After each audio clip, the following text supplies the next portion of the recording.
Gauss লর use বা ব্যবহারের একদম প্রথম আমরা যেটা দেখব সেটা হচ্ছে যদি আমার কাছে এরকম স্ট্রাকচারের একটা বস্তু থাকে, মানে সাপোজ এরকম স্ট্রাকচারের একটা বস্তু থাকে এবং সেটা চার্জ থাকে, মানে এর মধ্যে কিছু প্লাস চার্জ আছে, তাহলে কি হবে, এর চারপাশে একটা কি তৈরি হবে, ইলেকট্রিক ফিল্ড তৈরি হবে বা তড়িৎ ক্ষেত্র। তো আমরা এই যে অবজেক্টটা যেটার মধ্যে প্লাস চার্জ আছে তার চারপাশে তড়িৎ ক্ষেত্র বা ইলেকট্রিক ফিল্ড কীভাবে বের করতে পারি গাউস ল ইউজ করে সেটা দেখব। ক্লিয়ার? তো তার জন্য আমাদের একদম প্রথম যেটা বুঝতে হবে যে এই যে আমার এখানে অনেকগুলো প্লাস চার্জ কোনো একটা বস্তুর মধ্যে ভার্টিক্যালি বা উল্লম্বভাবে আছে, তাদের চারপাশে তড়িৎ ক্ষেত্র বা ইলেকট্রিক ফিল্ডটা কীরকম হবে বা কী আকারের হবে আমাদের সেটা বুঝতে হবে। তো আমরা অলরেডি জানি আমি যদি কোথাও একটা প্লাস চার্জকে রাখি তাহলে কি হবে, তার চারপাশে তার একটা ইলেকট্রিক ফিল্ড বা তড়িৎ ক্ষেত্র তৈরি হবে, তাই না? আর এখান থেকে এই প্লাস চার্জ থেকে এই যে অ্যারো চিহ্নগুলো, এই অ্যারো চিহ্নগুলো কী মিন করে, এই অ্যারো চিহ্নগুলো মিন করে তার তড়িৎ ক্ষেত্রের ডিরেকশন, তাই না? মানে আমি যদি এখানে একটা পজিটিভ চার্জকে রাখি, এখানে যদি একটা পজিটিভ চার্জকে রাখি তাহলে কি করবে, সে এই লাইন বরাবর তাকে রিপালস করবে বা বিকর্ষণ করবে। যদি এখানে রাখি তাহলে এই লাইন বরাবর রিপালস করবে বা বিকর্ষণ করবে। যদি নেগেটিভ কোনো চার্জকে রাখি তাহলে কিন্তু অ্যাট্রাক্ট বা আকর্ষণ করবে। ওকে, তার মানে এই অ্যারো চিহ্নগুলো হচ্ছে কী করবে, এই অ্যারো চিহ্নগুলো এই পজিটিভ চার্জের তড়িৎ ক্ষেত্রের বা ইলেকট্রিক ফিল্ডের ডিরেকশন প্রকাশ করে বা দিক প্রকাশ করে।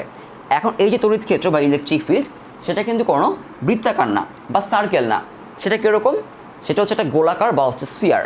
কারণ এই যে পজিটিভ চার্জ, এই পজিটিভ চার্জটা যদি আমাদের এখানে থাকে, মানে আমরা আঙ্গুলের মাথায়, তাহলে কি হবে, এখান থেকে ইলেকট্রিক ফিল্ড লাইন বা এই যে তড়িৎ বলরেখা তারা সামনে পিছনে ডানে বায়ে সব দিকে যাবে, মানে একটা স্ফিয়ার তৈরি করবে।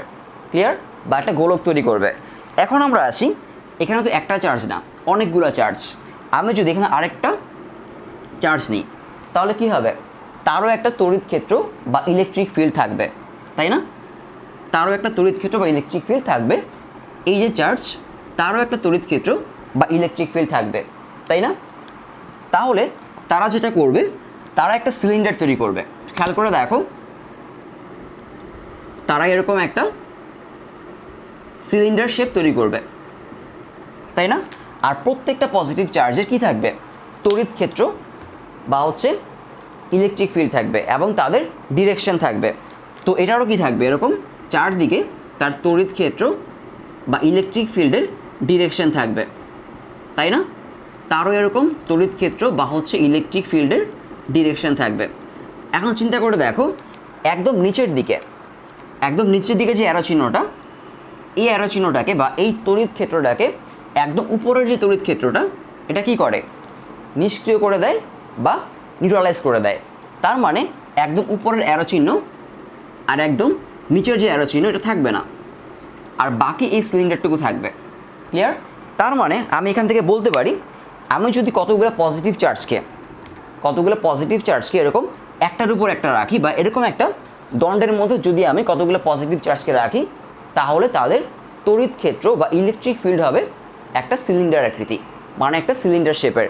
আমি এক্সাম্পল দিই যে এটা যদি আমার একটা সিলিন্ডার হয়, মানে এই যে এই শেপটা যদি আমার, এই মার্কারটাকে আমি ধরি, তাহলে কি হবে, সে থাকবে মাঝখানে, আর এই যে আমার এই সিলিন্ডার শেপটা সেটা হবে তার ইলেকট্রিক ফিল্ড, সে মাঝখানে থাকবে, আর এই যে আমার সিলিন্ডার সেটা হবে তার ইলেকট্রিক ফিল্ড। ক্লিয়ার?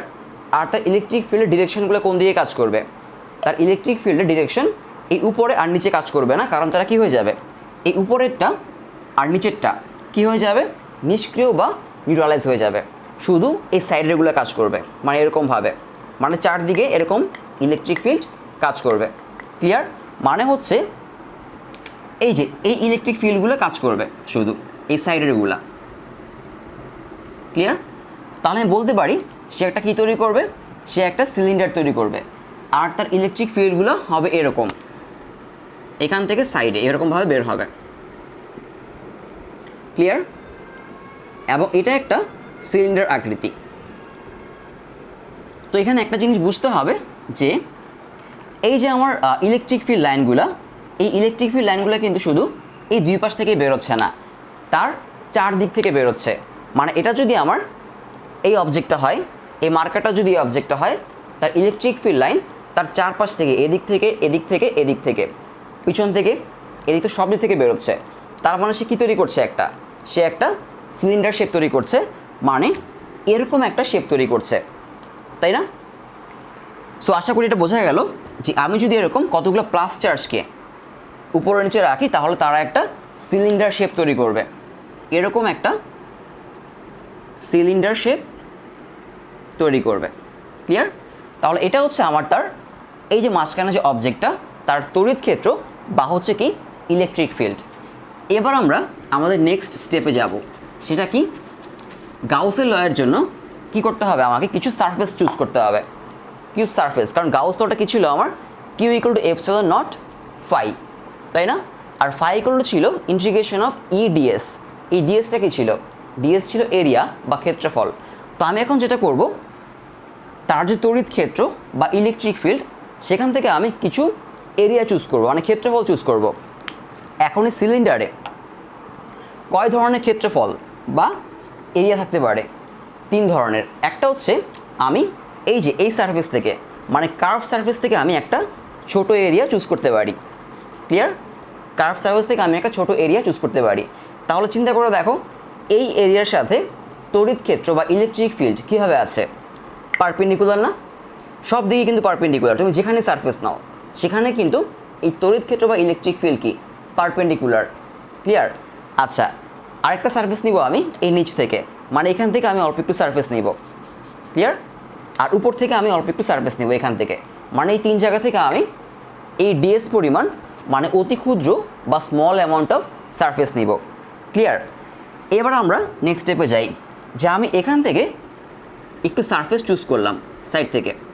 এখন একটু আগে আমি যেটা বললাম, এই সারফেসের সাথে, মানে এই যে সাইডের সারফেস, তার সাথে তড়িৎ ক্ষেত্রটা কি আমার পারপেন্ডিকুলার বা ইলেকট্রিক ফিল্ডটা পারপেন্ডিকুলার। এখন একটু এই গাউস লতে এই যে ফাই ইলেকট্রিক ফ্লাক্স, সেটা মনে আছে কিনা দেখি। ফাই ইকুয়াল টু কী ছিল, phi equal to phi equal to integration of E D S cos theta. এই যে থেটা অ্যাঙ্গেলটা, এটা কি ছিল, এটা ছিল আমি যদি এখানে একটা এরিয়া নিই, এটা যদি আমার ইলেকট্রিক ফিল্ড হয়, আর এটা যদি আমার ইলেকট্রিক ফিল্ডের সাথে পারপেন্ডিকুলার লাইন হয়, তাহলে এই অ্যাঙ্গেলটা ছিল আমার থেটা। মানে ইলেকট্রিক ফিল্ড এবং এই যে ক্ষেত্রফল বা এরিয়া তার যে পারপেন্ডিকুলার, তার সাথে ইলেকট্রিক ফিল্ডের অ্যাঙ্গেলটাই ছিল আমার থেটা।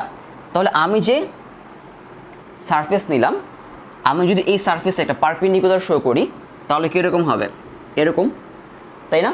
মানে আমার যে সারফেসটা, এখানে যদি আমি একটা পারপেন্ডিকুলার ড্র করি তাহলে সেটা এরকম হবে না, পারপেন্ডিকুলারটা খেয়াল করে দেখো। আর ইলেকট্রিক ফিল্ড যাচ্ছে কিন্তু পারপেন্ডিকুলার বরাবরই, তাই না? ইলেকট্রিক ফিল্ড যাচ্ছে এই বরাবর, আর আমি যদি একটা পারপেন্ডিকুলার আঁকি বা লম্ব আঁকি সেটাও এই বরাবরই যাচ্ছে। তার মানে আমার ইলেকট্রিক ফিল্ডটা যাচ্ছে কোন বরাবর, এই বরাবর। তার মানে থেটা কত, 0 ডিগ্রি। মানে এই সারফেসের জন্য থেটা কত হবে, 0 ডিগ্রি। ক্লিয়ার? আচ্ছা, এবার আমরা আর কোথায় জানি সারফেস নিব, একদম উপরে এখানে সারফেস নিব। মানে হচ্ছে এই যে এই জায়গাটাতে একটা সারফেস নিব। আমি যদি এখানে একটা সারফেস নেই এবং এই সারফেসের উপর যদি আমি একটা পারপেন্ডিকুলার রাখি, সেটা কীরকম হবে, এরকম হবে, তাই না? পারপেন্ডিকুলার। তো আমি উপরে পারপেন্ডিকুলার রাখি, সেটা হবে আমার এদিকে। ক্লিয়ার? এটা হচ্ছে পারপেন্ডিকুলার। আর তড়িৎ ক্ষেত্র বা ইলেকট্রিক ফিল্ড কোন দিকে, তড়িৎ ক্ষেত্র বা ইলেকট্রিক ফিল্ড হচ্ছে আমার এদিকে। সো আমার এই ক্ষেত্রে আমার থেটা কত, এই ক্ষেত্রে আমার থেটা হচ্ছে 90 ডিগ্রি। আমি যদি নিচে একটা সারফেস নেই, এখানে একটা সারফেস নেই, তার জন্য কি আমার পারপেন্ডিকুলার কোন দিকে, এদিকে হচ্ছে পারপেন্ডিকুলার বা লম্ব, আর তড়িৎ ক্ষেত্র বা ইলেকট্রিক ফিল্ড হচ্ছে এদিকে, তাই না? সো আমার থেটা হবে কত, এখানে থেটা হবে 90 ডিগ্রি। তো আমরা অ্যাঙ্গেল কেন বের করলাম, কারণ আমি 3টে সারফেসের জন্যই আমরা এই যে ফ্লাক্স বা ইলেকট্রিক ফ্লাক্স বের করব। ক্লিয়ার? কারণ আমাদের গাউস লতে কী লাগে, ইলেকট্রিক ফ্লাক্স লাগে। সো অ্যাঙ্গেল ছাড়া আমরা বের করতে পারবো না।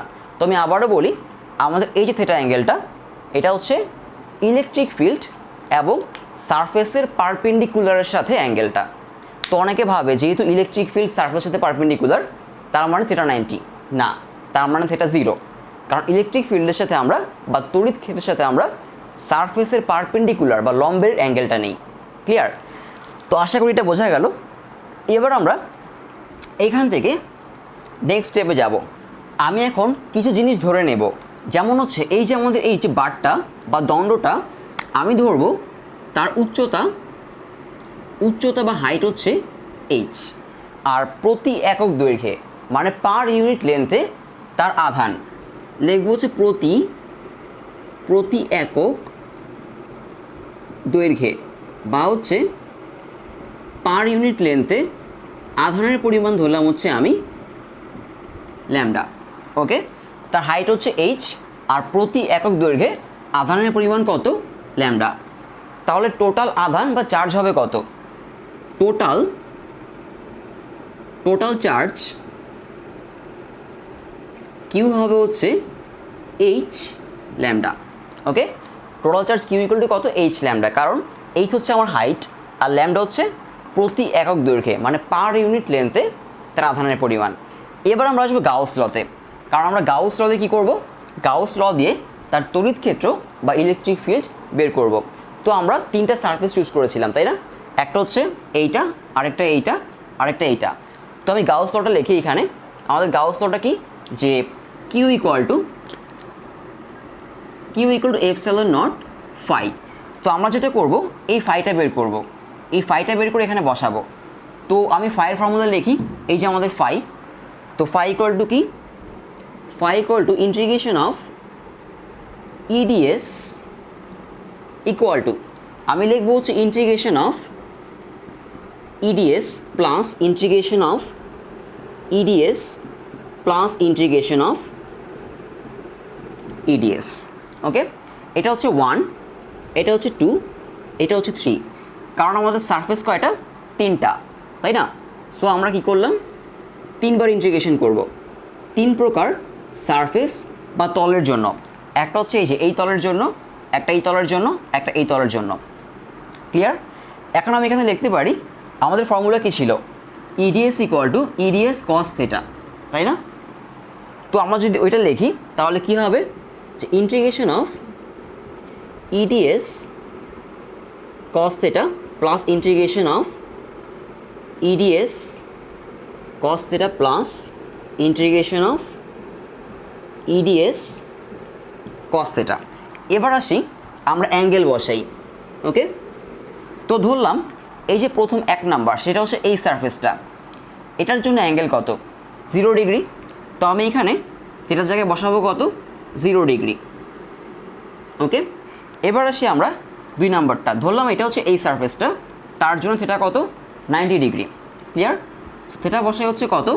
90, এখানে হবে কত আমার? 90। তো খেয়াল করে দেখো cos 90 কি 0, তাই না? সো এটা আমার 0 হয়ে যাবে, এটা আমার 0 হয়ে যাবে, থাকবে হচ্ছে অনলি এটা মানে ই ডিএস। ওকে, তবে এখান থেকে লিখবো যে এটাকে বাইরে নিয়ে আসলাম, ইন্টিগ্রেশন অফ ডিএস। ক্লিয়ার? এটা সব হচ্ছে কি আমাদের আবদ্ধ তল বা হচ্ছে বদ্ধ তল বা হচ্ছে গাউসীয় তল। তো গাউসীয় তল কী জিনিস আমরা অলরেডি এটা জেনেছি। তো ইন্টিগ্রেশন অফ ডিএস মানে টোটাল ক্ষেত্রফল। এখন একটা সিলিন্ডারের বক্রতলের ক্ষেত্রফলের ফর্মুলা কি? মানে একটা সিলিন্ডারের এই যে সারফেসটা, এটা বের করার ফর্মুলা কি? 2πRh। ওকে, 2πRh। তাহলে তার বক্রতল তার টোটাল ক্ষেত্রফল মানে এই জিনিসটা হবে হচ্ছে আমার কত? 2πRh। তাহলে আমি লিখব যে ইকুয়াল টু ইন্টু 2πRh, আর এই পাশে আমার কত? ফাই। তাহলে এটাই হচ্ছে আমার ফাই, ই ইন্টু 2πRh। এটা আমরা এখানে বসাবো। ক্লিয়ার? সো আমরা যদি এটা এখানে বসাই আমি কি পাচ্ছি? Equal to epsilon naught E into 2πRh। Clear? এবার একটা কাজ করতে হবে আমাদের, সেটা হচ্ছে যে আমরা জানি যে উচ্চতা হচ্ছে এইচ আর প্রতি একক দৈর্ঘ্যে মানে পার ইউনিট লেন্থে আমার চার্জ হচ্ছে ল্যামডা। তাহলে টোটাল চার্জ হচ্ছে আমার কত? Q equal to h lambda. এখন আমি এই কিউর জায়গায় বসাবো হচ্ছে এইচ ল্যামডা। তো আমি যদি কিউর জায়গায় এইচ ল্যামডা বসাই তাহলে কি আসে, h lambda equal to epsilon naught E into 2 pi r h. Clear? এখন আমি যদি এখান থেকে এই যে ইটা বের করে ফেলি তাহলে এই ই আমার কী হবে, এই যেমন দণ্ডাকৃতির বস্তু যেটা কিনা চার্জ ছিল বা হচ্ছে আহিত ছিল, এটা থেকে একটা স্পেসিফিক ডিস্টেন্সে মানে এই যে আর ডিস্টেন্সে কী পেয়ে যাবো আমরা, তড়িৎ ক্ষেত্র বা হচ্ছে ইলেকট্রিক ফিল্ড। এবং এটা আমরা গাউস ল দিয়ে বের করলাম। ক্লিয়ার? সো আমি যদি এখন এখান থেকে এটা বের করতে চাই, আমি দুই পাশে এইচ কাটতে পারি, তাই না? এবার এপসাইলন নট 2 পাই আরকে আমি এই ল্যামডার নিচে নিয়ে আসবো, তাহলে আমার ই ইকুয়াল টু কত আসবে, ই ইকুয়াল টু আসবো হচ্ছে উপরে থাকবে ল্যামডা আর নিচে হচ্ছে 2 পাই আর এপসাইলন নট। এটাই হচ্ছে আমার তড়িৎ ক্ষেত্র বা হচ্ছে ইলেকট্রিক ফিল্ড। ক্লিয়ার? মানে একটা দণ্ডাকৃতির বস্তু যেটা কিনা চার্জিত, তাহলে তার চারপাশে ইলেকট্রিক ফিল্ড বা তড়িৎ ক্ষেত্র হবে হচ্ছে একটা সিলিন্ডার আকৃতি। আমরা সেখানে তিন ধরনের কি পাই, তিন ধরনের সারফেস পাই বা তল পাই, একটা এখানে, একটা এখানে, একটা এখানে। আমরা সবার জন্যই ফ্লাক্স বের করলাম। ক্লিয়ার? সবার জন্যই ফ্লাক্স বের করলাম। ফ্লাক্স বের করে আমরা দেখলাম যে কত আসে, ই ইন্টু 2 পাই আর এইচ। কারণ একদম উপরে একদম নিচেরটার ক্ষেত্রে আমার তড়িৎ ক্ষেত্র বা ইলেকট্রিক ফিল্ডের সাথে তলের যে লম্ব পারপেন্ডিকুলার তার অ্যাঙ্গেল হয় 90 ডিগ্রি। সো এখানে কোনো ফ্লাক্স থাকবে না। ক্লিয়ার? মানে এখানে মিনিমাম ইলেকট্রিক ফ্লাক্স হবে। সো ফ্লাক্স থাকবে শুধু এই অংশটার জন্য বা এই কার্ভ সারফেসটার জন্য। ক্লিয়ার? ই ইন্টু 2 পাই আর এইচ, সেটা আমরা এখানে বসালাম এবং সেখান থেকে আমরা ই বের করলাম। তো এটা ছিল একটা সিলিন্ড্রিক কি, একটা সিলিন্ড্রিক তড়িৎ ক্ষেত্র বা ইলেকট্রিক ফিল্ড। এবার আমরা দেখব যদি আমরা একটা নিরেট স্ফিয়ার বা গোলক, একটা নিরেট বলতে আসলে কী বোঝায়, মানে একটা আপেলের ভিতরে কি ফাঁকা থাকে? না, একটা আপেলের ভিতরে আপেলই থাকে, তাহলে সেটা হচ্ছে নিরেট। আর হলো বা ফাঁপা বলতে কী বোঝায়, হলো বা ফাঁপা বলতে বোঝায় হচ্ছে যার ভিতরে ফাঁকা, যেমন একটা বেলুন বা একটা ফুটবল। তো এটা হচ্ছে আমাদের একটা নিরেট গোলক বা হচ্ছে একটা স্ফিয়ার। ক্লিয়ার? এখন এখানে যদি আমি কিছু পজিটিভ চার্জ দিই তারা কই থাকবে, এখানে যদি আমি কিছু পজিটিভ চার্জ দিই তারা থাকবে হচ্ছে এই গোলকটার একদম সারফেসে। এখানে আমরা যখন বিভব বা পটেনশিয়াল পড়েছিলাম তখন আমরা এটা দেখেছিলাম, তাই না, যে আমরা যদি একটা পরিবাহক বা একটা কন্ডাক্টর গোলকে বা স্ফিয়ারে যদি কিছু চার্জ ছেড়ে দেই তারা সবাই কী করবে, সবাইকে রিপালস করবে বা হচ্ছে বিকর্ষণ করবে। তো বিকর্ষণ করে তারা যেটা চাবে সবাই সবার থেকে ম্যাক্সিমাম ডিস্টেন্স বজায় রাখতে বা হচ্ছে মেনটেন করতে, তাই না? তো এখানে ম্যাক্সিমাম ডিস্টেন্স বলতে বোঝায় হচ্ছে তার সারফেস। ক্লিয়ার? মানে এটা যদি একটা গোলক হয়, যদিও এটা একটা গোলক না, ওকে, যদি এটা একটা গোলক হতো তাহলে এই যে প্লাস চার্জগুলো তারা থাকতো হচ্ছে এই সারফেসে। ক্লিয়ার? এই সারফেসে। তো এখানে দেখে এটা বলার বা এটা বোঝার দরকার নেই যে শুধু এখানেই থাকবে, মানে এই গোলকটার চারদিকে তারা থাকবে, সারফেসে থাকবে। ক্লিয়ার? আচ্ছা, তো এখন আমরা যেটা করব, এই যে এই গোলকটা কি করবে, তারও একটা এই যে এই দণ্ড তার কি ছিল, একটা তড়িৎ ক্ষেত্র বা একটা ইলেকট্রিক ফিল্ড ছিল। তো তার তড়িৎ ক্ষেত্র বা ইলেকট্রিক ফিল্ড কোন শেপের ছিল, একটা সিলিন্ড্রিক শেপ। তাহলে এই যে আমার স্ফিয়ারটা তারও কি থাকবে, তারও একটা তড়িৎ ক্ষেত্র বা ইলেকট্রিক ফিল্ড থাকবে। তার তড়িৎ ক্ষেত্র বা ইলেকট্রিক ফিল্ড কোন শেপের হবে, তার তড়িৎ ক্ষেত্র বা ইলেকট্রিক ফিল্ড হবে একটা গোলাকৃতি শেপ বা হচ্ছে কি একটা স্ফিয়ার শেপ। সে নিজে একটা স্ফিয়ার, তার চারপাশে আরেকটা স্ফিয়ার তৈরি হবে। মানে সে যদি একটা ছোট একটা স্ফিয়ার হয়, ওকে, তার চারপাশে আরেকটা বড় স্ফিয়ার সে তৈরি করবে। কারণ হচ্ছে কি, যদি আমি এখানে একটা পজিটিভ চার্জকে রাখি, একটা পজিটিভ চার্জ, তাহলে তার চারপাশে কি তৈরি হয়, একটা তড়িৎ ক্ষেত্র বা একটা ইলেকট্রিক ফিল্ড তৈরি হয়। তো সেটা তার চারপাশে কি তৈরি করে, একটা গোলাকৃতি বা একটা স্ফিয়ার শেপের ইলেকট্রিক ফিল্ড তৈরি করে, তাই না? তো চিন্তা করো, এই যে আমার এই যে স্ফিয়ারটা বা গোলকটা, তাকে আমরা একটা পয়েন্ট চার্জ বা একটা বিন্দু আধান হিসেবে ধরতে পারি, একটা পয়েন্ট চার্জ বা বিন্দু আধান। ক্লিয়ার? মানে অনেকগুলো চার্জ মিলে একটা পয়েন্ট চার্জ বা হচ্ছে একটা বিন্দু আধান। তো এই যে এই যে পজিটিভ চার্জ সবার কি থাকবে, সবার চারদিকে থাকবে হচ্ছে তার নিজস্ব তড়িৎ ক্ষেত্র। আমরা যদি কোথাও একটা পজিটিভ চার্জকে রাখি, তার চারপাশে কি থাকে, তার চারপাশে তার নিজস্ব তড়িৎ ক্ষেত্র বা হচ্ছে ইলেকট্রিক ফিল্ড থাকে। তো এটা হচ্ছে আমাদের কি তড়িৎ ক্ষেত্র বা হচ্ছে ইলেকট্রিক ফিল্ড। ক্লিয়ার? সো এখানে যে প্রত্যেকটা চার্জ, এই প্রত্যেকটা চার্জে কি থাকবে, তাদের নিজস্ব তড়িৎ ক্ষেত্র বা হচ্ছে ইলেকট্রিক ফিল্ড। তো এই যে ব্লু লাইনগুলো, এইগুলো হচ্ছে সবার তড়িৎ ক্ষেত্রের দিক। ক্লিয়ার? সবার তড়িৎ ক্ষেত্রের দিক। তো এই যে আমার এই গোলকটা যেটা করবে, তার চারপাশে আরেকটা কি তৈরি করবে, আরেকটা গোলক তৈরি করবে। ক্লিয়ার? সো আমি এর চারপাশে আরেকটা গোলক আঁকবো। তো আমরা এখন কি করব, আমরা এখন বের করতে চাচ্ছি যে গোলকের বাইরে কোনো বিন্দুতে আমি লিখব যে গোলকের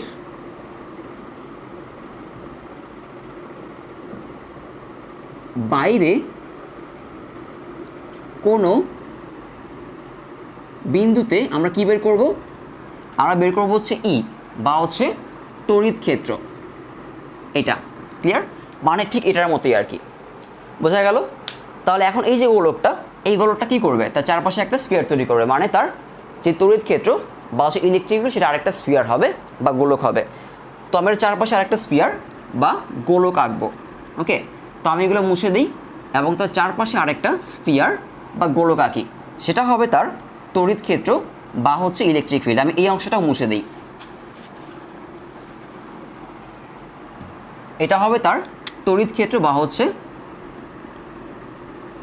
ইলেকট্রিক ফিল্ড। ক্লিয়ার? এই যে ভিতরে এই শেপটা, এটা কিন্তু একটা গোলক বা হচ্ছে একটা স্ফিয়ার। ওকে, এটা একটা গোলক বা হচ্ছে স্ফিয়ার, আর বাইরের যে এটা তার বাইরে আরেকটা গোলক এবং আরেকটা স্ফিয়ার। ক্লিয়ার বিষয়টা? আমরা এখন যেটা করব, এটা হচ্ছে আমার চার্জড বা আহিত একটা গোলক, আর এটা হচ্ছে তার তড়িৎ ক্ষেত্র বা হচ্ছে ইলেকট্রিক ফিল্ড, যেটা কিনা একটা গোলাকৃতি বা একটা স্ফিয়ার আকৃতি। ক্লিয়ার? আমরা এই যে তড়িৎ ক্ষেত্র, এই তড়িৎ ক্ষেত্রের উপর একটা কী নিব, একটা ক্ষেত্রফল নিব। ঠিক যেরকম আমরা এখানে একটা ক্ষেত্রফল নিয়েছিলাম, এখানে একটা, এখানে একটা, কিন্তু এখানে আমার একটা এরিয়া নিলেই চলবে, কারণ এখানে সব দিকে এরিয়া সেম। এখানে যেমন 3 ধরনের এরিয়া ছিল, একটা এইটা, এইটা আর এইটা, কিন্তু এখানে আমি শুধু এক প্রকার এরিয়া নিলেই চলবে। আমি এখান থেকে একটা এরিয়া চুজ করলাম। এখন চিন্তা করো তো, এই যে গোলকটার তার তড়িৎ ক্ষেত্র বা ইলেকট্রিক ফিল্ড চারদিকে কীভাবে যাচ্ছে, এইভাবে না, চারদিকে এইভাবে বেরোচ্ছে, তাই তো? তাহলে এই যে আমার সারফেস, এই সারফেস দিয়ে তড়িৎ ক্ষেত্র বা ইলেকট্রিক ফিল্ড কীভাবে বেরোবে, বের হবে হচ্ছে ঠিক পারপেন্ডিকুলার, মানে সারফেসের সাথে পারপেন্ডিকুলার। এটা হচ্ছে আমার ই। ক্লিয়ার? এটা হচ্ছে আমার ই। এখন আমি যদি এই সারফেস তার সাথে একটা পারপেন্ডিকুলার রাখি, সেটা কীরকম হবে, পারপেন্ডিকুলার যাবে হচ্ছে ঠিক ওই বরাবরই।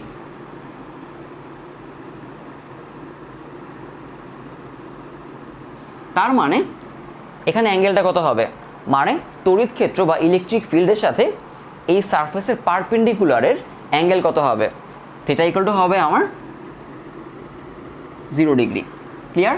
মানে যে এই কনসেপ্টটা, তড়িৎ ক্ষেত্র বা ইলেকট্রিক ফিল্ড যেই বরাবর যাচ্ছে, এই সারফেসের পারপেন্ডিকুলার সেই বরাবরই যাচ্ছে। তাহলে আমরা কি করি, ফ্লাক্স বের করার ক্ষেত্রে আমরা ইডিএস কস থিটা, ফ্লাক্স বের করার ক্ষেত্রে আমরা তড়িৎ ক্ষেত্র বা ইলেকট্রিক ফিল্ড এবং সারফেস বা তলের সাথে, সারফেস বা তলের পারপেন্ডিকুলারের সাথে যে অ্যাঙ্গেলটা ক্রিয়েট হয়, আমরা সেই অ্যাঙ্গেলটাই নিই, তাই না? আমার যদি এটা সারফেস হয়, যদিও এটা আমার কোনো স্ফিয়ার বা গোলকের সারফেস না, এটা যদি আমার একটা সারফেস হয়, এটা যদি পারপেন্ডিকুলার হয়, ক্লিয়ার, আর এটা যদি আমার তড়িৎ ক্ষেত্র বা ইলেকট্রিক ফিল্ড হয়, তো আমরা হচ্ছে এই অ্যাঙ্গেলটা নিই, এটা পারপেন্ডিকুলার সারফেসের সাথে, আর এটা হচ্ছে আমার ইলেকট্রিক ফিল্ড। এখন এই কেসে আমার পারপেন্ডিকুলার আর ইলেকট্রিক ফিল্ড একই দিকে যাচ্ছে, তাহলে পারপেন্ডিকুলারের সাথে ইলেকট্রিক ফিল্ডের অ্যাঙ্গেলটা কত, 0 ডিগ্রি, তাই না? এখানে যেমন এটার ক্ষেত্রে ছিল 0 ডিগ্রি, কিন্তু এইটা এবং এটার ক্ষেত্রে ছিল কত, আমার 90 ডিগ্রি। ক্লিয়ার?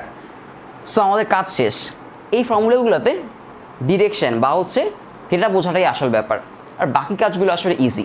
এখন আমরা যে কাজটা করব, আমরা যেন কি করব, আমরা হচ্ছে এই যে স্ফিয়ারটা তার বাইরে কোনো একটা পয়েন্টে, এই গোলকের বাইরে কোনো বিন্দুতে ই বের করব, ঠিক এটার মতো।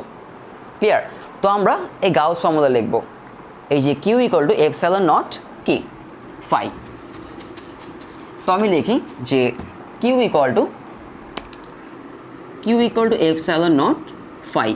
তো ফাই ইকুয়াল টু আমি জানি হচ্ছে কি ই ডিএস, তাই না, ইকুয়াল টু আবদ্ধ ক্ষেত্রফল ইডিএস কস থেটা। তো এখানে থেটা কত আমার? এখানে থেটা হচ্ছে 0 ডিগ্রি, তাই না, কারণ তড়িৎ ক্ষেত্র আর ক্ষেত্রফলের মধ্যবর্তী অ্যাঙ্গেল 0 ডিগ্রি। সো এখানে আমি 0 ডিগ্রি বসাবো। তো কস 0 ডিগ্রি ভ্যালু কত? 1। তার মানে এখানে আমার ফ্লাক্সটা কী হবে? ম্যাক্সিমাম ফ্লাক্স হবে, তাই না। সো ফাই ইকুয়াল টু আসবে হচ্ছে আমার ই ডিএস। ইকে বাইরে নিয়ে যাই, ইকে বাইরে নিলে ভিতরে থাকবে হচ্ছে ইন্টিগ্রেশন অফ ডিএস। ক্লিয়ার? এখন এই যে ডিএসটা, এটা ছিল আমার খুবই ক্ষুদ্র একটা ক্ষেত্রফল। আমরা স্পিয়ার থেকে, মানে তুমি যদি আপেলের উপরের অংশ থেকে খুব ছোটো একটা অংশ নাও, সেটা হচ্ছে আমার ডিএস। এখন আমার টোটাল এরিয়াটা চাই। এখন একটা স্পিয়ার, মানে এই যে আমার স্পিয়ার, এই স্পিয়ারের টোটাল এরিয়া কী হবে? এটা যদি আমার ক্যাপিটাল আর হয়, মানে আমাদের যে গোলকটা তার রেডিয়াস হচ্ছে কি? ক্যাপিটাল আর। আর তার যে তড়িৎ ক্ষেত্র বা ইলেকট্রিক ফিল্ড, সেটা আরও বড় একটা গোলক বা স্পিয়ার, আমি তার রেডিয়াস বললাম হচ্ছে স্মল আর। তাহলে এখানে আমি বসাবো হচ্ছে phi equal to E into 4 pi r square. বোঝা গেল? কারণ 4 পাই আর স্কোয়ার হচ্ছে আমার এই যে বড় স্পিয়ারটা, তার সারফেস এরিয়া বা তলের ক্ষেত্রফল। ক্লিয়ার? আচ্ছা, তাহলে ফাইটা এখন কোথায় বসাবো? এই যেখানে বসাবো ফাই। ক্লিয়ার? তো ফাই বসেই, তাহলে কী আসবে আমার? Q equal to epsilon naught E into 4 pi r square. তো এখন আগের মতোই, যেমন আমি এখান থেকে ই বের করেছিলাম, আমি ওখান থেকে ই বের করবো। তো ইকে এক পাশে রাখবো, আর এপসাইলন নট 4 পাই আর স্কোয়ারকে আমি কিউর নিচে নিয়ে যাব। তাহলে আমার এখান থেকে ই আসবে হচ্ছে কত? ই আসবে হচ্ছে, উপরে থাকবে কিউ, আর নিচে হচ্ছে epsilon naught 4 pi r square. এখন এই ইটাই হচ্ছে আমার তড়িৎ ক্ষেত্র বা ইলেকট্রিক ফিল্ড। এখানে আমাদের একটা গোলক ছিল বা একটা স্পিয়ার, যেখানে কিছু পজিটিভ চার্জ ছিল। এই গোলকটা বা স্পিয়ারটা তার চারপাশে আরেকটা গোলক বা স্পিয়ার তৈরি করে। এই গোলকটা বা স্পিয়ারটাই ছিল এই গোলকের বা স্পিয়ারের কি? তড়িৎ ক্ষেত্র বা ইলেকট্রিক ফিল্ড। তো আমরা এর সেন্টার থেকে স্মল আর, মানে সেন্টার থেকে স্পিয়ারের বাইরে এই স্মল আর ডিস্টেন্সে তড়িৎ ক্ষেত্র বা ইলেকট্রিক ফিল্ড বের করলাম। ক্লিয়ার? এখন আমাদের একটা কাজ বাকি আছে। যদি কেউ একজন বলে যে আমি এই গোলকের সারফেসে, মানে এই যে আমাদের যে গোলকটা বা স্পিয়ারটা, এর সারফেসে আমি তড়িৎ ক্ষেত্র বা ইলেকট্রিক ফিল্ড বের করতে চাই, যেহেতু আমরা এখান থেকে স্মল আর ডিস্টেন্সে কী বের করতে পারলাম? তড়িৎ ক্ষেত্র বা ইলেকট্রিক ফিল্ড। তো এটার সারফেসেও আমরা কি বের করতে পারবো? এখানে চিন্তা করে দেখো যে এই যে স্মল আর, আমি যদি এই স্মল আরের জায়গায় জাস্ট এই ক্যাপিটাল আরটা বসাই, এই ক্যাপিটাল আর হচ্ছে আমার এই যে আমার স্পিয়ার, মানে আমাদের যেই গোলকে বা স্পিয়ারের চার্জ ছিল তার রেডিয়াস। তো আমি যদি জাস্ট এই স্মল আরের জায়গায় এই ক্যাপিটাল আর বসাই, তাহলে কিন্তু আমি কি পাবো? এই যে আমার স্পিয়ার, এই স্পিয়ারের সারফেসে কী পেয়ে যাব? তড়িৎ ক্ষেত্র বা ইলেকট্রিক ফিল্ড পেয়ে যাব। তো আমি লিখব যে সারফেসে ইলেকট্রিক ফিল্ড, সারফেসে কী হবে? মানে এই গোলকের সারফেসে আমি লিখব E equal to q by epsilon naught 4 pi r square. Clear? এখানে স্মল আর এর জায়গায় জাস্ট হবে কি আমার ক্যাপিটাল আর। এখন একটা কাজ করব, সেটা হচ্ছে আমরা জানি sigma equal to q by 4 pi r square, তাই না? সিগমা ছিল আধান ঘনত্ব বা চার্জ ডেন্সিটি, একক ক্ষেত্রফলে বা পার ইউনিট এরিয়াতে যতটুকু চার্জ নেয় সেটাই ছিল সিগমা। তাহলে কিউ বাই 4 পাই আর স্কোয়ারকে আমি কি লিখতে পারি? সিগমা লিখতে পারি। সো আমি এখানে লিখতে পারবো অতএব E equal to sigma by epsilon naught. এটা কিন্তু আমাদের খুবই পুরাতন একটা ফর্মুলা। একদম প্রথম দিকে আমরা এটা পড়েছিলাম যে epsilon not equal to sigma by E, তাই না? যে আধান ঘনত্ব বা চার্জ ডেন্সিটি এবং ওই স্থানের তড়িৎ ক্ষেত্রের যে রেশিও, সেটাকে কি বলে? ওই জায়গার পারমিটিভিটি বা ভেদনযোগ্যতা। একদম প্রথম দিকে আমি যখন তোমাদের পারমিটিভিটি বোঝাচ্ছিলাম এই চ্যাপ্টারের প্রথম দিকে, তখন কিন্তু আমি এই ডেফিনেশনটা বা এই কনসেপ্টটা দিয়েই তোমাদের বুঝিয়েছিলাম। ক্লিয়ার? সো ওই জিনিসটাই কিন্তু আমরা এখান থেকে পেলাম। ওকে, তাহলে এটা হচ্ছে আমার এই যে স্পিয়ার, এই স্পিয়ারের বাইরে। ওকে, এটা আমার স্ফিয়ারের বাইরের তড়িৎ ক্ষেত্র বা ইলেকট্রিক ফিল্ড, আর এটা হচ্ছে আমার সারফেসে। এখন একটা জায়গায় বাকি আছে, সেটা হচ্ছে এই স্ফিয়ারের ভিতরে।